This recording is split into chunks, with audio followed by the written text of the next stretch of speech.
There's been a ton of negative press surrounding San Francisco in the last few years. In this video, we're gonna have an honest conversation about some of the pros and cons of living in San Francisco in 2025.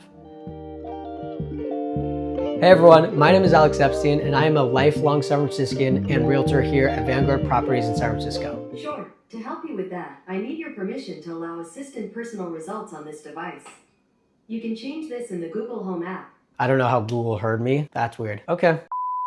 If you ever need help understanding the market, comparing the neighborhoods, or are thinking about moving to San Francisco, please feel free to reach out to me. I'm more than happy to help. You can find my contact information below. And today I'm gonna break down the pros and cons of living in San Francisco. San Francisco is one of the most unique cities in the entire country. It can be inspiring, complicated, and sometimes it can be frustrating. So in this video, I'm gonna walk you through the biggest advantages and disadvantages of living in the city so you can decide if it's the right fit for you. Let's get started with the pros. Pro number one, the weather. This is an obvious one. In San Francisco, we have pretty moderate temperatures. Our temperatures typically range here anywhere from 55 to 70 degrees year round. During the day, you might occasionally get colder days or warmer days, but typically the weather is going to be within about 20 degrees. With this mild temperature, we have no snow, no extreme heat, and very little humidity. You could be outside and relatively comfortable year round. You might hear people say San Francisco is cold, but that's not really the case. Typically, people that will say that are from Southern California, where it tends to be a little warmer. But people that come from places that have real seasons know that San Francisco is not that cold.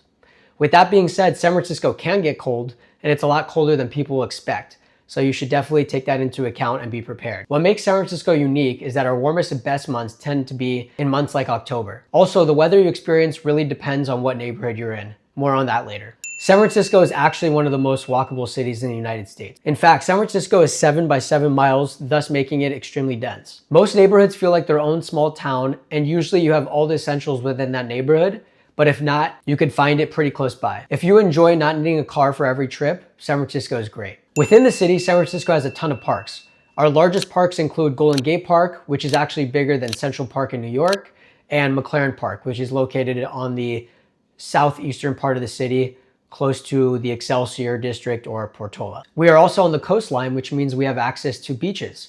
Notably, on the west, we have Ocean Beach. To get a great city and skyline view, you have Twin Peaks. If you want to explore hiking in the forest, we have Marin Headlands just across the Golden Gate Bridge. If you want to enjoy the snow, we have Lake Tahoe within a 4-hour drive, and so much more I'm not even thinking about. Not many cities offer that balance where we have so much green space within our city and we have access to the snow, the forest, or the desert within driving distance. Number 4, the job market and innovation. San Francisco and the Silicon Valley at large is the center of innovation throughout the entire world. Most tech products in some way or another have started right here in our backyard. The internet, search engines, personal computers, the smartphone, electric vehicles, social networks, and advancements in space exploration, biotechnology, and artificial intelligence all have occurred or are still occurring here. San Francisco went through a tough time during COVID, but we have rebounded due to the evolution of AI. With that comes not only an increase in the jobs offered, but also the city doing well at large. Because of that, San Francisco continues to be one of the strongest job markets in the entire country. If you're in tech, finance, entrepreneurship,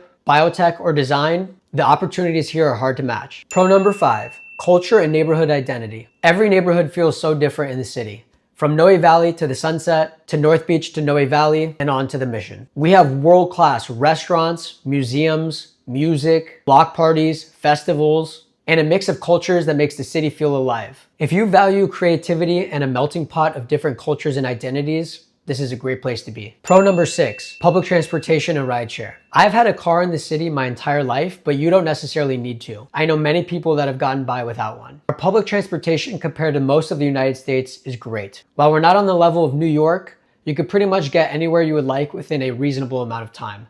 I think the longest I've ever had to take public transportation is probably just over an hour. We have Muni, BART, Caltrans, ferries, and cable cars, which it could help get you around. And if you don't have a car, choosing the right neighborhood becomes much more important because certain neighborhoods have better access to public transportation. We also have a ton of rideshare options. While you can find rideshare in most urban places, San Francisco is unique in the fact that the space is so small, meaning that even if you're going from one side of the city to the other, there's not much distance in terms of mileage to get there. And so prices here might be a little lower than other places. Also, the amount of options we have is unmatched. While eventually other places will begin to have the options we currently have, right now that's not the case. Other than Uber and Lyft, we also have Waymo and Zoox.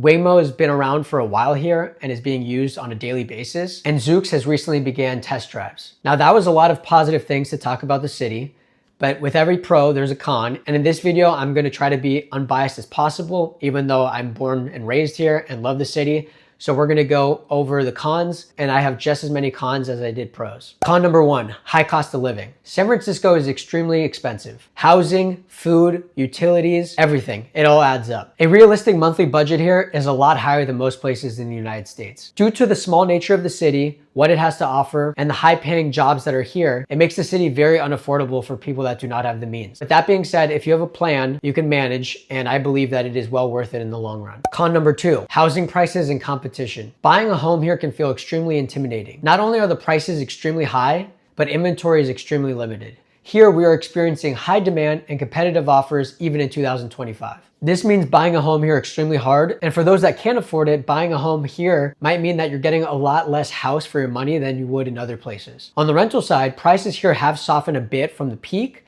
but they are still extremely high. And right now, finding a place is extremely competitive. Con number three, homelessness and other urban challenges. Let's face it, this is a problem in most urban cities. The truth here is that it varies by neighborhood. Some areas deal with it a lot more than other neighborhoods. Truly, this is a problem I don't see going away nearly anytime soon, but on the other hand, I am seeing the city actively trying to address it. With that being said, we do have to be honest with the problems we are facing, and you ultimately have to make the decision with what you're comfortable with. I have lived in the city for almost 25 years, and while it's something that you're not going to escape fully, it's not something that I experience on a daily basis. Con number four, microclimates. Now this might be a pro or con to you, depending on how you see it, but I'm gonna put it here in the con category because it is quite different and unique to San Francisco. Similarly to the homelessness issue, the weather can change dramatically here within just a couple blocks. Understanding the microclimates is a huge part of choosing the right neighborhood to live in. From a high level, the more south and east you tend to be, the more warmer it is. Con number five, parking and traffic. Depending on where you live, if you own a car, this can be one of the most frustrating things about living in the city. Street parking rules, tight garages, steep hills, and traffic can make everyday driving a challenge. To avoid this, I recommend living in a walkable area or trying to avoid driving during peak hours. Lastly, con number six, taxes. California taxes are amongst the highest in the entire country, and everyday expenses can add up quickly. Income tax, sales tax, property tax, and business tax all adds up. With that being said, you are getting something for what you're paying for. Even though you may not be satisfied, you get to live in what I think is the best city in the entire country and experience the great weather here. Ultimately, in my opinion, the quality of life balances this out, but it is something to keep in mind. San Francisco is right for you if you value walkability, moderate weather, nature, culture, diversity, innovation, or an urban lifestyle. If you're looking for a large home at a small price, warm weather every day, easy parking, and a slower pace of life,